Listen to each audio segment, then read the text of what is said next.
Hi, guys. Welcome back to episode 7 of the podcast. The Premier League is back. In today's episode, we're going to talk about the games that happened over the weekend.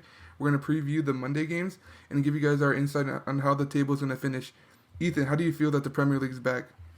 I'm happy as ever. I'm really looking forward to this season. We had some pretty good games, some pretty interesting results so far already.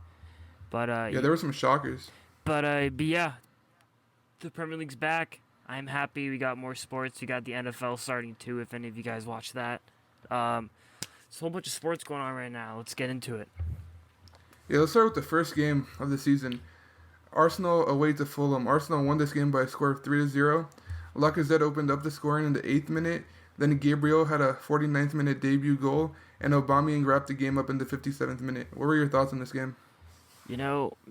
What I took most from this game is that Willian has still got it. Yeah, he does. He's still got it. He still has that agility on ball. He's still got that pace. He's got enough of that. I think he works brilliantly up front for Arsenal.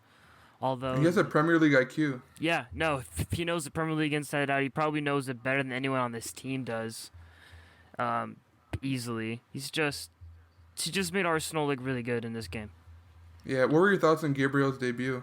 He had a goal and a clean sheet. It looked solid throughout the game. He looked really solid in the back for them. He looked good on ball. He looked good in that corner too. His nice header on him. Everything else, he he looks pretty good aerial wise. I was impressed by Gabriel. I didn't think he'd have as good as a start as he did, but I'm not surprised to see how well he's done because I know what he is capable of. Yeah, I'm surprised too. I always knew he was going to be good, but I didn't think he would adapt this quickly. He hasn't played football in a long time because his team in France didn't come back for COVID. They had nothing to play for. And it's just surprising that he got going the way he did.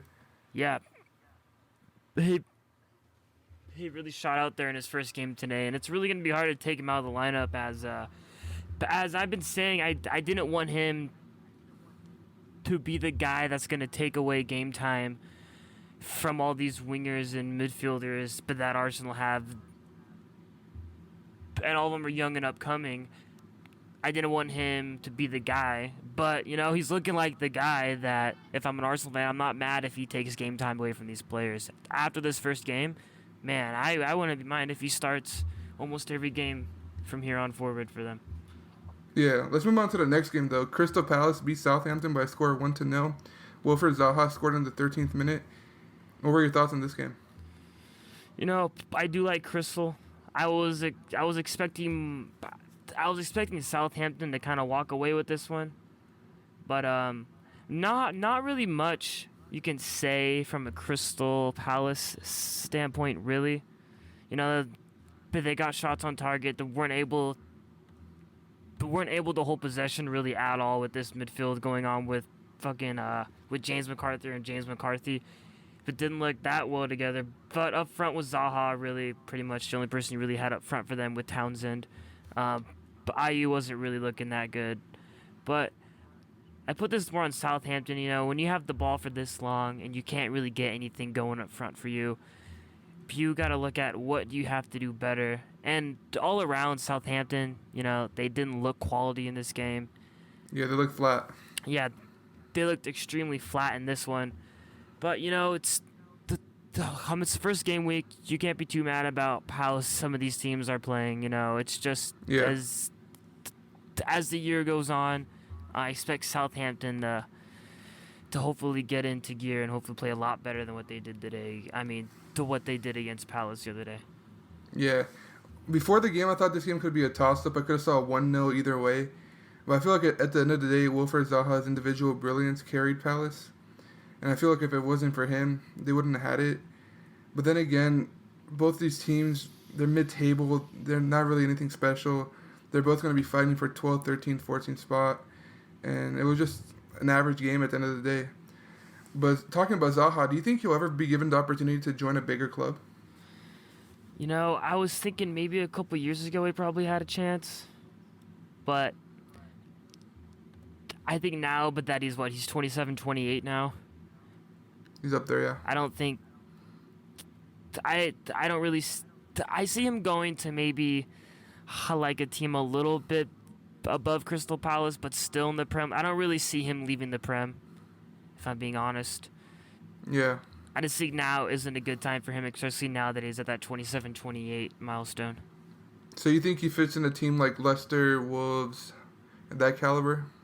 Yeah, he could definitely slide in into a Leicester team and do bits for them. Tom, I could definitely see that. I would actually like to see that. I would like to see him on a bigger English team than Crystal Bloody Palace. Yeah. You know? Yeah, that'd be fun to watch. But talking about fun, Liverpool 4, Leeds 3. This was a shocking game. Mohamed Salah opened up the scoring with a penalty in the 4th minute. Then Jack Harrison equalized in the 12th minute. Then Van Dijk gave Liverpool the lead in the 20th. Then Bamford equalized in the 30th minute. Then Salah gave Liverpool the lead again in the 33rd minute. Then Klitsch equalized for the 3rd time in the 66th minute. And then Salah won the game in the 88th minute with a penalty. This was a shocking game. What were your thoughts on this one? But this game did shock me a lot.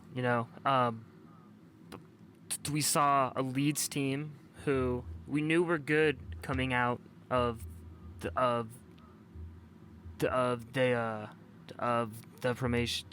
promotion from the champions, and I thought they were going to be good, and they showed us in this game that they are good, that they can control that midfield, that they can hold possession against a top tier English football team, and that's exactly what they did. Maybe they were a little lackluster going forward, and they made some really kind of dumb, really crucial mistakes in their own half in the box, with those stupid penalties they gave up. But neither penalty should have happened. It was all on them. Exactly. They threw the game away, in my opinion. Exactly. If you take away those penalties, you're out of this game with maybe a 4-3 win in Leeds' favor instead, because they probably will get more momentum, not allowing these stupid pens, which has got to deflate you, especially coming from a new attacker you just brought in who gives up a penalty in the box. Such a stupid play by Rodrigo. That was stupid, stupid play. You can't be a player of his age and his quality, and you can't be giving up those kind of pens. That's just a pen that never should have happened for any team. I felt like Leeds could blame themselves for 3 goals Liverpool scored. The first penalty from Salah, that was a stupid handball. And then Van Dijk's goal, he was unmarked for a corner. And then the goalie was inside the goal and he tried to catch the ball instead of parrying it, so he caught it inside his own goal. And then the final penalty to lose the game, it was all so stupid. Leeds threw this game away, and I think Liverpool should be worried. Their defense was horrible. The only thing going for Liverpool was Mo Salah, honestly. Everyone else looks horrible. Firmino, Mane looked rusty. Van Dijk looked cocky. Alisson looked hopeless. Do you think Liverpool should be worried? No, I don't think Liverpool should be worried. They got the players. And as I've been saying, it's the first game of the season, so you can't take too much away. But you still got to look at the quality that they have on this side. Like their whole front nine is amazing. They have a brilliant starting 11 out there against Leeds. The first game, I feel like this game is going to put them in their shoes and have them feeling, we have to work harder in order to get these more favorable results that they should be getting. They shouldn't be beating Leeds 4-3, but Leeds showed us why it was 4-3. But they should be beating Leeds 3-1, 2-1, some type of scoreline, but not a 4-3 scoreline like the one we saw. Yeah, I feel like Liverpool had a really cocky performance, and I feel like Klopp's going to be pissed off, but hopefully he can whip them back in shape. If not, if they keep playing cocky, they'll pay for it, and that'll make them slip from the title, in my opinion. Yeah, I expect more from them in their next game. Yeah. Against Chelsea. Let's move on to... but that's going to be a banger against Chelsea. That's going to be a banger, yeah. Let's move on to West Ham versus Newcastle. Newcastle won this game at West Ham 2-0. Callum Wilson on his Newcastle debut in the 56th minute scored, and then Jeff Hendrick finished up the game in the 87th minute. What were your thoughts on this game? Some would say maybe West Ham got the wrong side of this result here. They kind of dominated the game a little bit, Their passing was good in the midfield.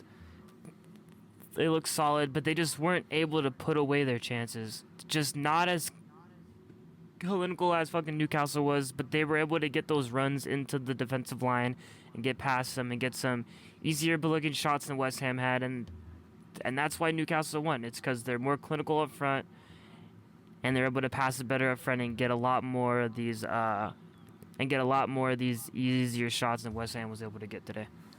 Yeah, I feel like this could very easily be the end of the road for West Ham in the Premier League.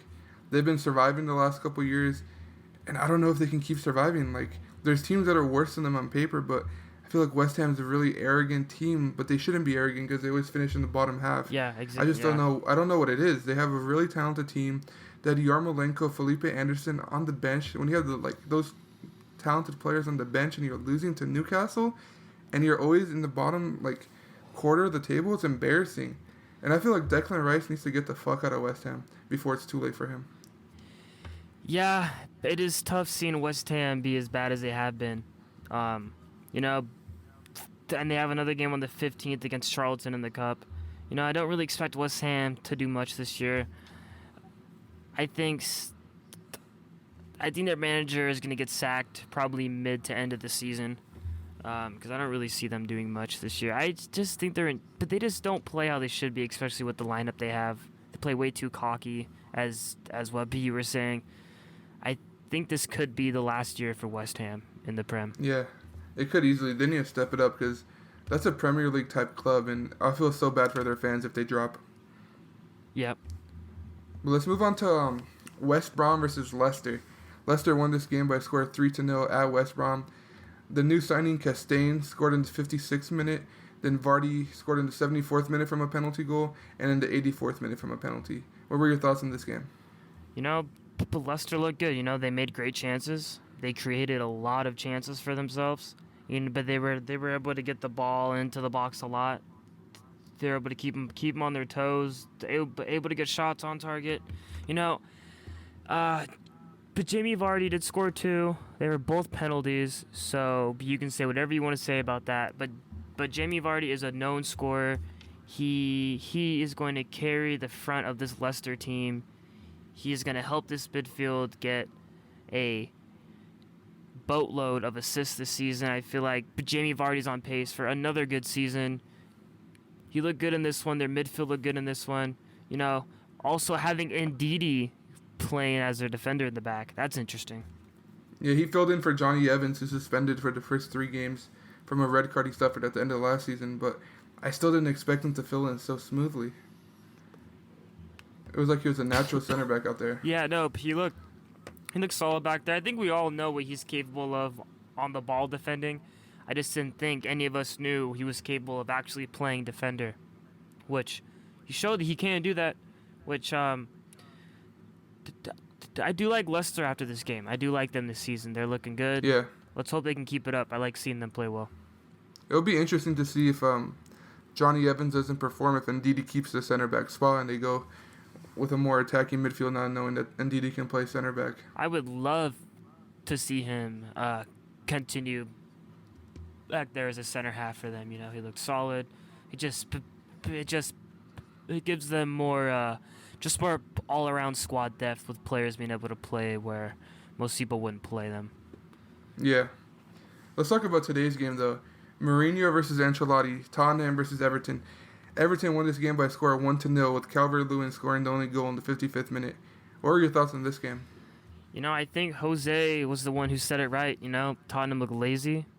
They look lazy on the ball. They look lazy off the ball. They didn't really create chances that they should have or that they had chance to. Their midfield looked all right. You know, I was more impressed by Everton. You know, but looking at their lineup, I have a really solid-looking lineup. Really solid. That was a really good team. The really solid 11 that they put out there. And it shows. If you can get guys in at the midfield and just create more depth at the midfield, your team will be good. Your players will be more fresh. You're gonna be able to create more up front, you know, and that's what they were. But then that's what they were able to do. That's exactly what they were able to do. Was create chances up front, good chances, and you know, but they were able to get one in and get this win over a you know, not so fun Tottenham team to watch. Yeah, when I was watching this game, I noticed that every time Everton had the ball, they looked like they were going to score. They looked like they were going to test Lloris. They looked like they were going to try something to go in between the lines, make a good pass, do a 1-2. But when Spurs got the ball, it just felt like they were passing the ball to Son, and telling him to dribble at people, and hopefully he goes on a Ronaldo type run and scores a goal in the top corner. Yeah. It didn't seem like they had a game plan. It just seemed boring. Harry Kane, one of the best strikers in the world, I don't remember if he even had a shot on target. I forgot he was even playing at some points. A striker of that caliber needs the ball fed to him. You can't be parking the bus because he needs chances to score. And if he gets a lot of chances consistently, he'll score 2-3 goals a game.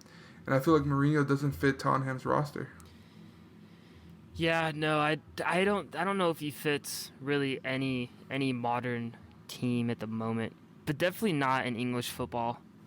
Yeah. It'd be surprising where Tottenham finishes if they can get a top 5 this year, which by this first game doesn't really.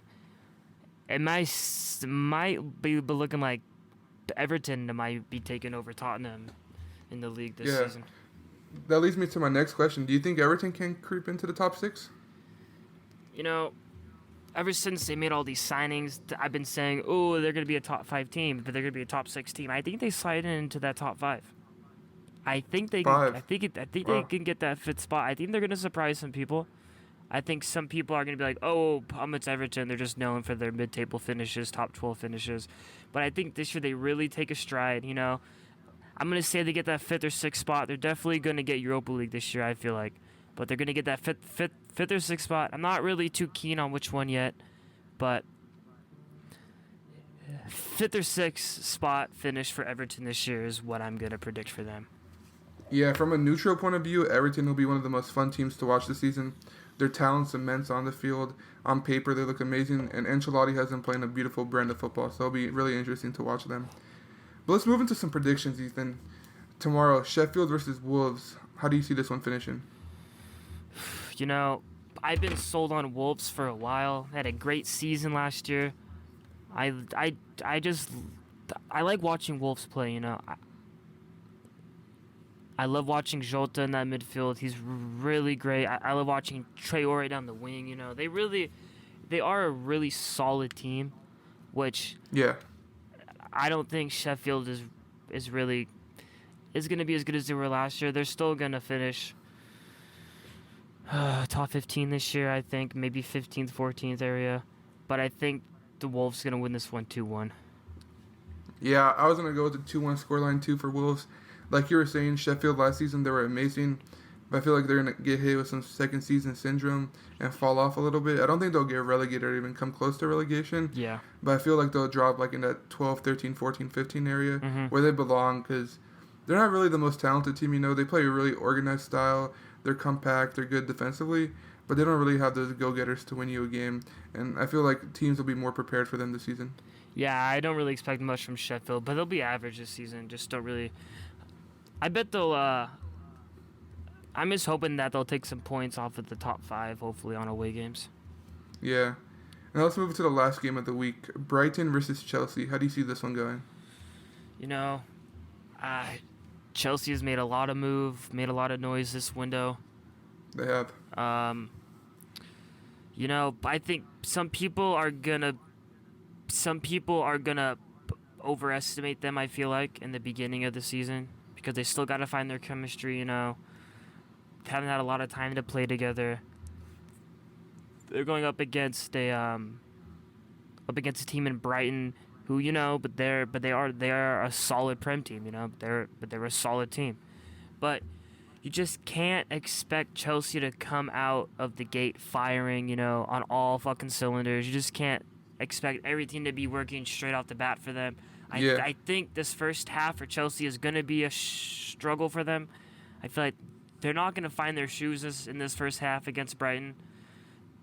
But I think they're going to pull away towards maybe the 60-minute mark because I feel like they're just going to have that edge with the quality and probably their stamina area. So I'm going to say Chelsea win this one. I'm thinking a draw here. But I'm going to be safe and also say that Chelsea win 2-1 on this one. Wow. Draw. That would be really crazy if Chelsea draw Brighton on opening day.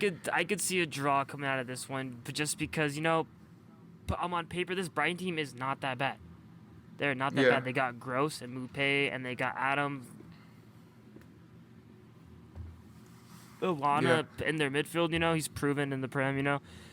I feel like this is going to be a tough game for Chelsea. Yeah, I think it'll be tough too, but I see Chelsea winning this 3-1. I feel like Brighton will get an early goal, and that'll wake Chelsea up. And I feel like Chelsea might pull one back at halftime, make it 1-1. And I think Frank will kick them up the ass in the locker room, get them playing in the second half, and they'll pull away 3-1, maybe 4-1 if they score the 2 goals early enough. Yeah. But I feel like Chelsea. I feel like Chelsea's gonna have a weird beginning of the year. I feel like when they play the lower teams, they'll perform good, but I feel like they'll struggle once they play the top half of the table teams. Like if they play Everton, I can see them easily losing if they play them soon. Same with the Big Six. I feel like they'll need to gel for the bigger games, but for the lower games, I feel like they'll have enough talent to pull through. Yeah. Yes. I'm not going to say I'm sold on Chelsea until I actually see them perform like they can with their new transfers. Yeah, same. Now let's get into something interesting here.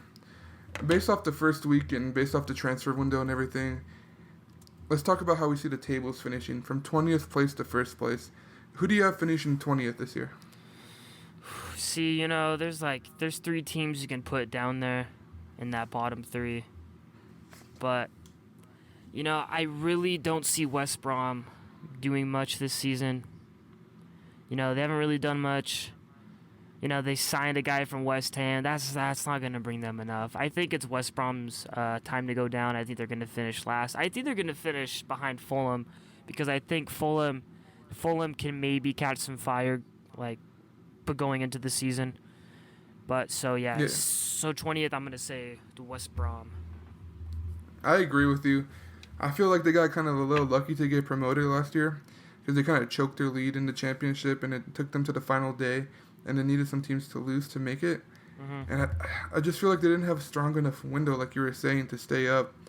And they don't have that much firepower to begin with. They got nailed today by Leicester. And I feel like every big team's going to have a runaway with them and just boost their goal differential against West Brom. So I see them finishing 20th too. But who do you have for 19th? 19th, that's where I'm going to put Fulham. Fulham? Yeah, I don't think Fulham is going to do much either. Just not as strong. I feel like if they can get a little, just a little piece of momentum, but they can get into 16th. But from here, I'm going to say 19th. This is where we disagree a little bit. I have Aston Villa at 19th. I feel like they're a Jack Grealish or John McGinn injury away from having no one. I just feel like they got lucky last year to stay up. I feel that. They celebrated staying up like they won a trophy. And I just feel like karma's going to get them for being so cocky that they barely stayed up. I don't feel like they score enough goals. They defend decently, but they defend like a bottom half table team. So I just don't feel like they have enough in either aspect to stay up. Yeah, I get that. Who do you have in 18th? 18th, I just have Aston Villa. I mean, yeah, just because they lack that depth, and if they lose one of their top guys, they don't really have a guy to come in for them. And, and really make that impact that, like, a Jack freaking Grealish can make, for any side. I don't want to see them go down, but, I see them going down. Yeah, I think their time has come. But for me in 18th, I got Fulham, like you were saying. They can maybe catch fire, but that's not a guarantee. Their lineup is okay. They had a pretty good season in the championship. They have a pretty good coach in Scott Parker. But I just feel like they don't have the talent up and down the team. They don't have the depth. Injuries can ruin their season easily. And I just see them going right back down. Yeah. Now, 17th place, barely surviving. Who do you have there? Barely surviving this season, I got Brighton at 17. Yeah, I do too. I don't really see them doing too much. I said they are a decent Premier League side. This game against Chelsea is really going to test how well of a side they actually are. But they do have Ben White. Yeah. So, I feel like but their defense is not too bad. But they need to be able to get more working up front for them if they want to stay up this season. Yeah, I agree with that. I have them at 17th too. I don't think they have enough goals, like you were saying. And their defense, I mean, they do play like a solidified defense. But now we saw like the Big Six, they're going to expose them. Now we have Everton to believe in, Leicester, Wolverhampton, Leeds, Yep. Palace, Newcastle. There's so many teams that can expose them now, and I just don't see them taking enough points to further themselves anywhere higher than 17th. Mm-hmm. Who do you have in 16th, though? 16th was kind of a toss-up. You know, I have to go back and forth on these two clubs for a minute. But probably 16th, I'm going to put Burnley. Wow, really? Just, their manager is freaking Sean Dyke, I mean, he did carry Burnley to a top 10 finish last year. Surprisingly. Yeah. Really surprisingly. But that was with James Tarkowski, one of the best defenders in the Premier League last season. They're not going to have him this year. He's out this year. I mean, he's being sold, so he's not playing this year. They're not going to finish close to 10th this year as they did last year. I got Burnley at 16. Oh, that's surprising. I have Burnley a little bit higher up the table, but for 16th, I have West Ham. Like I said earlier in the segment, Yeah. they just play cocky, arrogant. It's not clicking for them. They lost to Newcastle. They didn't look dangerous at all. They've been barely surviving the last couple of years. The fans are losing faith in them. They're having these talented players on the bench. They're not playing them. And then when they do come on, they don't perform. I just see West Ham barely surviving again. Just barely, though. Mm-hmm. Yeah, see, I was trying to decide between Burnley and West Ham who to put there. So you have West Ham at 15th? Yeah, I got West Ham at 15. Yeah, I can see that. I have Southampton at 15. I don't know. I feel like more teams will be prepared for them this season. And I just don't feel like they have the depth or the defense. They have some pretty good goal scorers. They play a pretty nice brand of football. But I just feel like in the back end they really struggle sometimes. And I feel like they'll be more exposed this year. Yeah. Who do you have in 14th, though? 14th, I got Southampton. Yeah, I can see that. I mean, as you were saying, how like they kind of surprised people last year as it came into 11th, which is kind of crazy. They have a high energy play style. They're good home. They're good and away, and they have Danny Ings. If you can't get Danny Ings going, how he was going last season, 22 goals. Like, come on. How you still need him to bag in 18, maybe even 20 again. But yeah, Danny Ings will be the deciding factor in where that team finishes. Yeah, he's gonna be the deciding factor, so that's why I have Southampton all the way down there this year. Yeah, and 14th I have Sheffield United. Like we were saying earlier, they had a really good year last year. They played like a really solidified style. They're really sound defensively. But I just feel like they're going to be more expected this year. People aren't going to take them for granted. Yeah. A lot of people have them getting relegated last year, and then they just came out flying. And I feel like I was saying earlier, too, about Brighton. There's a lot more teams that can break down like parked buses this year. And I feel like Sheffield will be exposed in that part. Yeah. Who do you have finishing 13th? 13th, I actually have Newcastle finishing 13th. Why? They finished 13th last year. They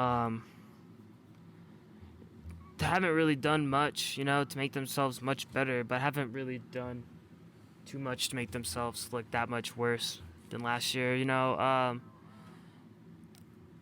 have a solid manager. They're coached pretty well by Yeah, they're coached pretty well for England standards. The Magpies, I see them finishing 13th again, a solid mid-table. Can't really, but not really expecting too much, but not expecting too little from Newcastle. So yeah, I got them at 13. I got Crystal Palace at 13. Ooh, I feel like high. the key part for Crystal Palace is for Zaha to stay healthy. He's so talented. Some would say he's too talented for this team, but he bags goals, he creates chances, he causes defense headaches. He's just an amazing player. And they're also bringing Michy Batshuayi from Chelsea on loan to help up front. And I feel like they'll have enough goals to finish 13th. They might get smacked by some big teams and concede a lot of goals, but I feel like they'll handle their business against the bottom 7 and solidify their spot in 13. Okay. Yeah, I can see that. Who do you got on 12? 12th, I got Sheffield. Solid? Why do you have them there? 12th, I got Sheffield, but they were really carried by Dean Henderson last year, who had an insane season. Yeah. And they've gone out and got a pretty decent replacement for him. You know, for only Aaron Ramsdale, right? yeah for only 18.5 mil. It's not too bad of a signing back there for them. You know, um, I they came in last year on a high note. You know, they came in really strong. They really showed why they should be here, and they did. And they finished ninth last year, which is an insane accomplishment for them. But Yeah. yeah, I feel like two more teams are gonna know how they play now, but they're not gonna be like, oh, it's just another championship team that we're gonna be playing this week. No, we're actually gonna be playing a solid English side. So I got them at 12th. You know, they're gonna go down, I feel like, but they're still gonna be that same team they were last year. But they're just not gonna catch teams as off guard as they did last year. Yeah, I can see that. But at 12, I got Newcastle.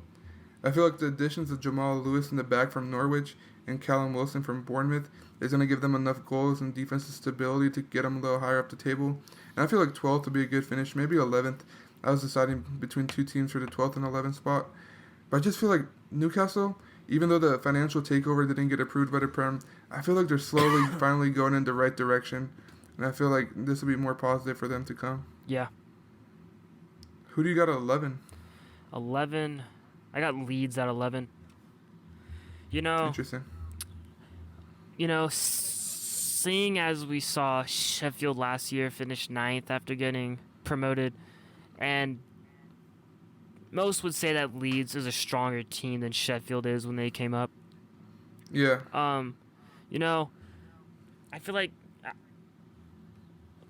Leeds having the type of pedigree they have, it's impossible for teams to overlook them. So I feel like Yeah, they have a great coach. yeah, so I feel like teams will prepare for them. But they have made some solid transfers in this window. I feel like 11th, close to a top 10 finish, would be exceptional for this Leeds team. They signed another defender in the back there, so I see Leeds finishing 11th. I feel like they could finish as high as 9th maybe, but we just got to see how the season unravels. At 11, this is probably my riskiest pick. But I have Burnley. And I'll tell you why I have Burnley. Ooh, Burnley. They play the same style every year. Park the bus. 4-4-2, 2 blocks of 4, park the bus and counter.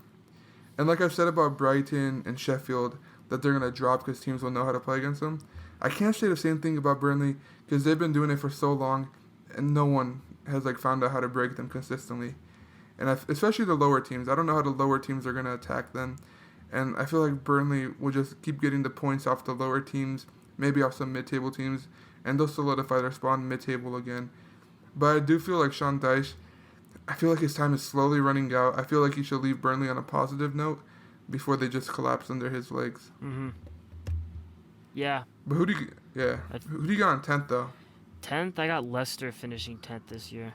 Leicester, wow. Yeah, you see. 10th. Yeah, see, they had a great season last year. They lost a defender. But they're gonna have to bank off of James Maddison this year. He's gonna have to be that creative midfielder for them this season. He's gonna have to play out of his shoes this year if they want to get close to that Europa League spot. I have them at 10th, but Leicester is a team that they're known for defying all the odds. Yeah. That's what they're known for, and that's what they do. I put them at 10. I feel like they can finish anywhere in that 5 to fucking 10 range, because they're so I wouldn't say inconsistent, but they're so. I'm trying to think of a better word, but I just can't right now. I feel like that part of the table is so fluid from 5 to 10. Yeah. Anything can happen there. But anything can happen there, and you could say the same thing about Leicester. Anything can happen with them this season, that's why. Yeah. I had them at 10th, the kind of a safety pick. I feel like they're going to finish higher, but I'm going to say 10th just because, it's Leicester. At 10, I got Leeds United.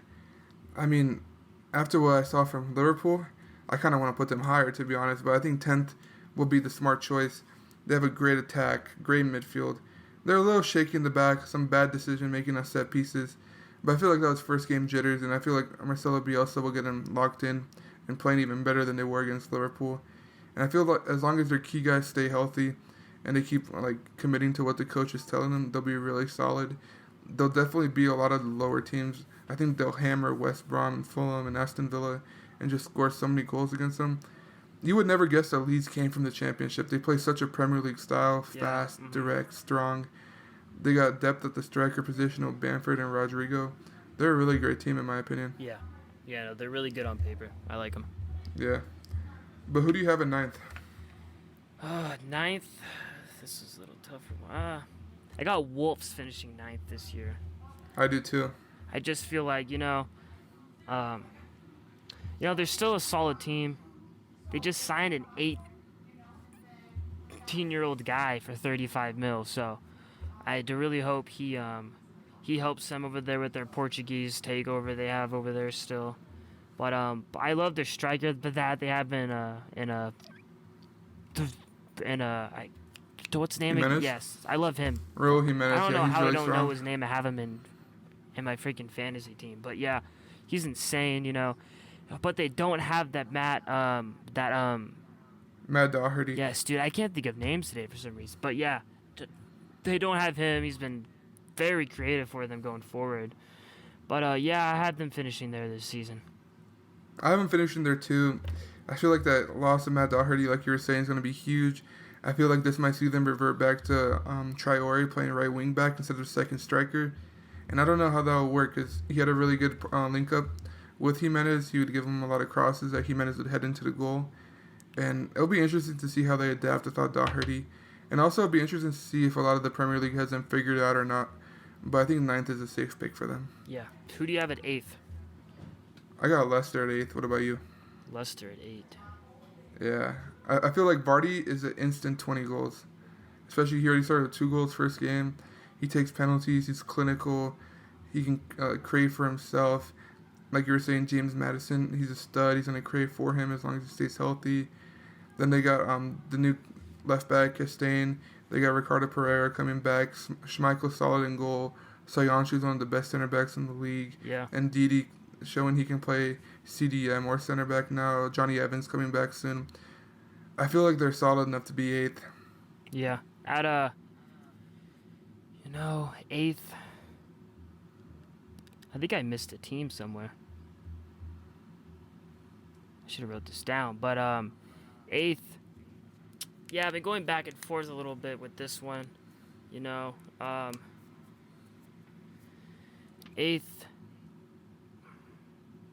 I'm gonna.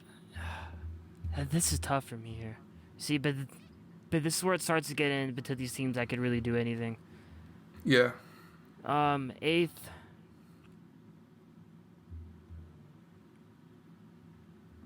I'm gonna go Everton here. Everton at 8. Wow, I did not see that coming. This is also another safe one, because they brought in so many more midfielders. But they made a lot of improvements. They have a great coach in for them.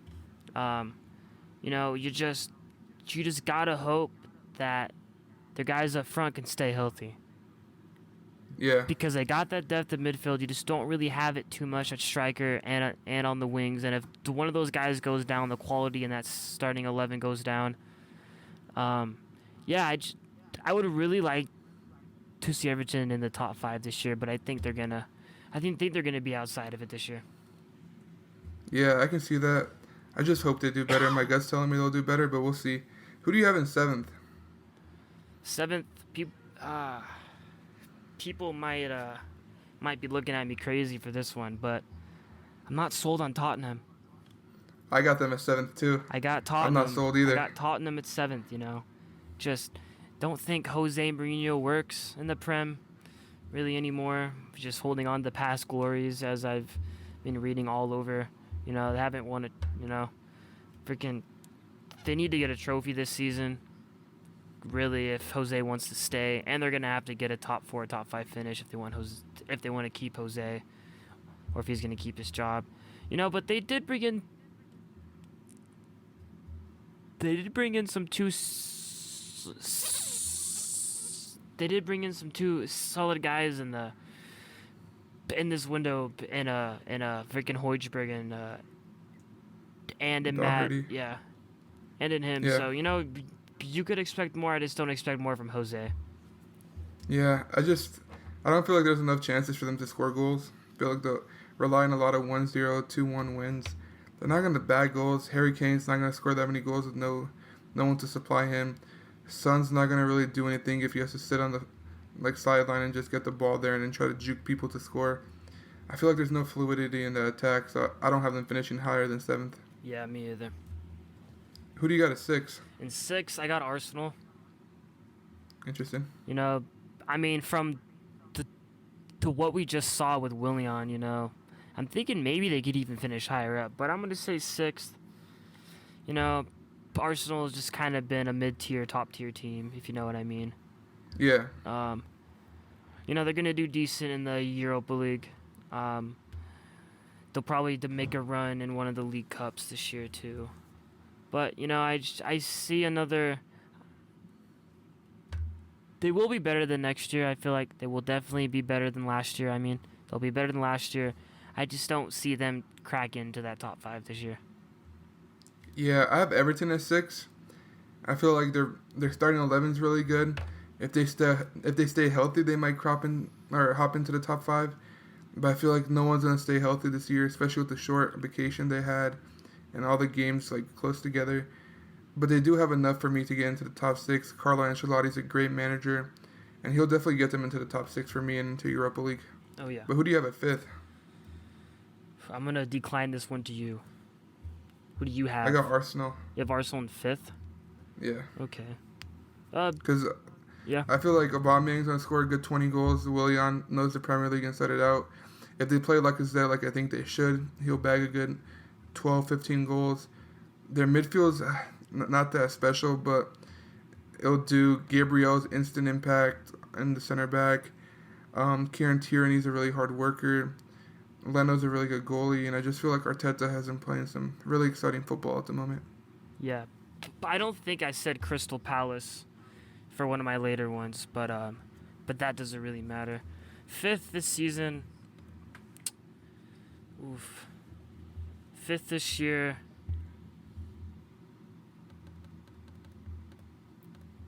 Man. No, I think I messed up, bro. Yeah, you forgot to put Crystal Palace somewhere. Yeah, I forgot to put... So right now you pretty much have Arsenal in 5th. Okay, yeah. Yeah. But actually, okay, I'm gonna switch Arsenal and Everton. So you got Everton finishing 5th? Yeah, I'm gonna put Everton 5 and then put Arsenal 8th. I'm just not sold on Arsenal. They haven't really done anything that has really made me feel like that they're warranting a top 5 spot. They got Willian. I just don't think that's gonna be enough for them. Yeah. But now let's get into the exciting part, the top 4, the Champions League spots. Who do you got finishing 4th? Finishing 4th. But they've had a great window. They've done some great stuff. But they've pretty much improved their lineup throughout their top 11, pretty much there. So 4th, I got Chelsea. Chelsea, I got wow. Chelsea finishing 4th. I think some people are going to overrate them a little bit. I agree with that. A little bit. But I still feel like they're going to be a solid team. I feel like this 4th... I feel like maybe spots 3 through 6 are going to be pretty clumped up.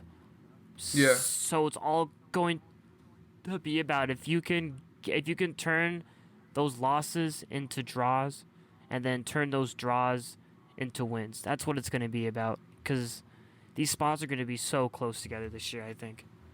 Yeah. I can see where you're going with Chelsea, but I'm putting Man United in 4th.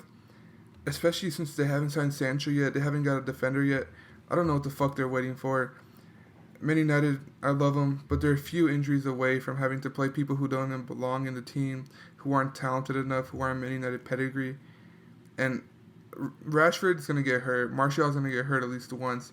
So that means Daniel James or Igalo are going to have to play. And it's just going to take...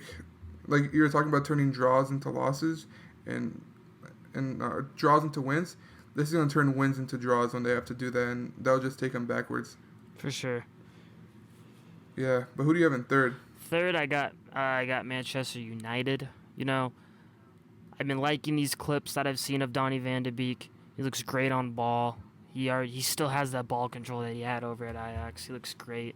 You know, it doesn't look like they're going to be bringing in Jadon Sancho this year, but you know, when Man United does have two good goalkeepers, you know, they usually tend to do pretty good and in all competitions. You know, it's just really about that back line staying healthy, you know. Yeah. Don't really want to have to play Brandon Williams in those important games when you don't have to, but that's why Shaw needs to stay healthy this season. He needs to build off of last season's performance and do even better this year. You know, we got Bruno Fernandes is going to have to get his, I'm going to say, at least 12 assists this season in the Prem. You know, It's a good number, yeah. DeMartial is going to have to bang in the goals even more than he did last season. He's going to have to be that number 9 that we bought him for and what we wanted him to be.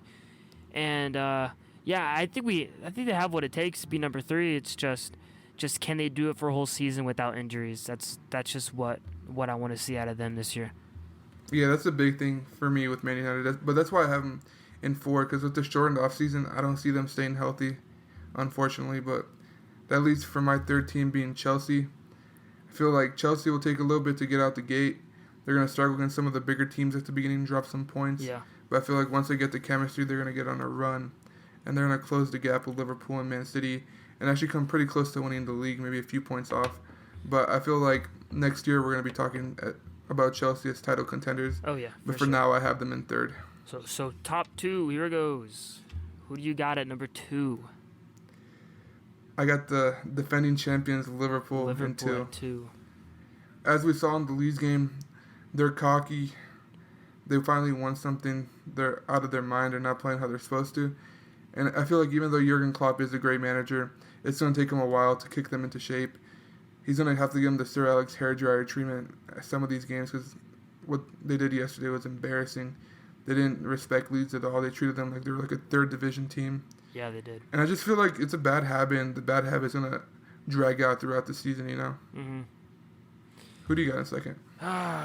This is a toss-up because, you know, the Manchester City was pretty soft in their defense last season, and as you could see, you know, they brought in Ake.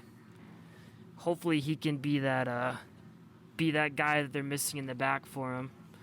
It's just really up to Phil Foden if he can replace David Silva, because those are pretty big boots to fill up front for them.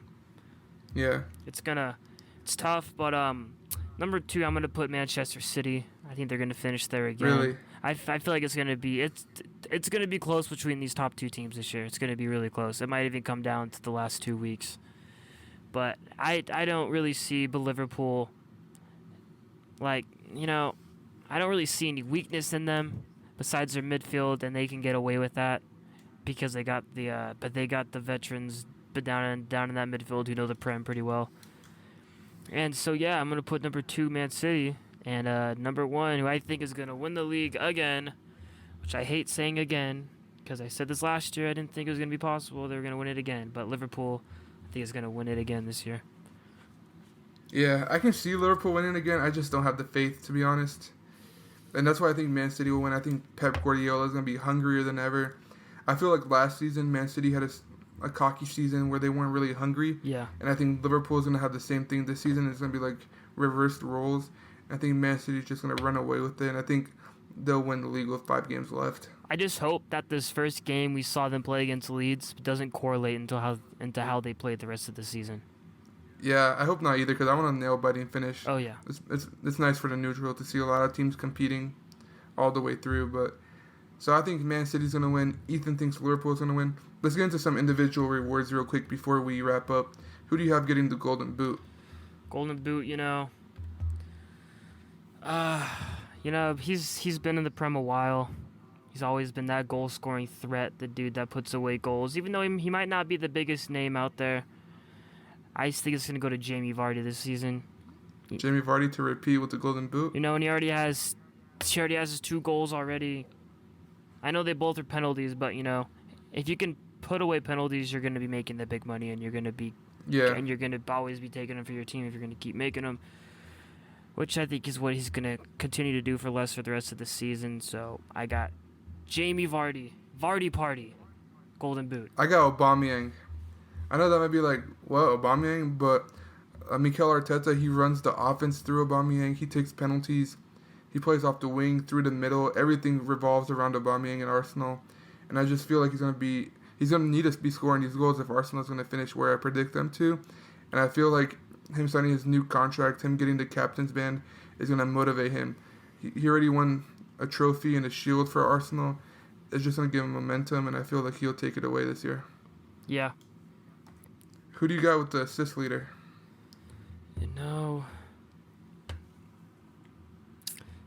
If Martial can be that number 9, that, us, the Man U fans know he can be and has the potential to be, I think there's no reason why Bruno Fernandes shouldn't be up there. Yeah. In the assist talking, I just don't see how KDB doesn't do it again. Yeah, I got De Bruyne too. I just don't see how KDB doesn't do what he did last year again. Pep Guardiola's offense is tailored for him. Yeah. He can feed people. As long as he stays healthy, he's going to win it for sure.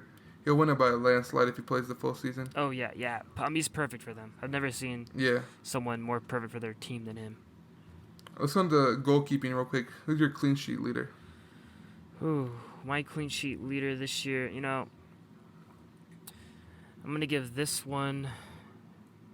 to Schmeichel. Really? I think Schmeichel can do it. I think he's got it in him. I like how they played to Wilfred and Ndidi back there for him, so that gives them some more depth at center back. I feel like they're strong back there now, especially with that guy from Turkey. I always butcher his name, but I think it's Soyuncu. Yeah, but they look good in defense, so I think Schmeichel's going to get my clean sheets for me this year. For my clean sheet leader, I think it's going to be Kepa. No. I'm just joking. It's going to be Alisson. It's going to be Alisson. Yeah. I just feel like eventually Liverpool's going to start playing better defense. Van Dijk's going to be the old Van Dijk. They're going to lock it up back there. He's going to get clean sheets. He's going to build them out of times because he's going to need to this year. Mm-hmm. And I see it coming between him and Ederson. But I feel like Alisson's the better goalkeeper. And I feel like that'll take him over the edge.